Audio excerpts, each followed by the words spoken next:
All right, so we've been having this meal train that Carly Calaway set up for us, and it's been awesome.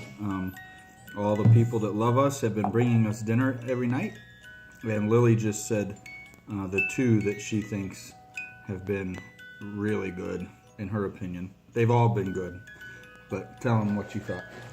Miss Debbie is an excellent cooker, and Aunt Sharon is an excellent cooker also. And Uncle Mike. she thinks Uncle Mike, Aunt Sharon, and Miss Debbie should be bringing us meals more often. And when Miss Debbie made that Mexican food, I wanted another plate of it because it was so good. And now I want another hot dog because of it. All right. Thank you, everybody. And we're not trying to coerce anybody to bring us more. Just wanted to let you know that Lily thinks that those two are her favorite, but they're all awesome, right? Right. Right. Say thanks, everybody.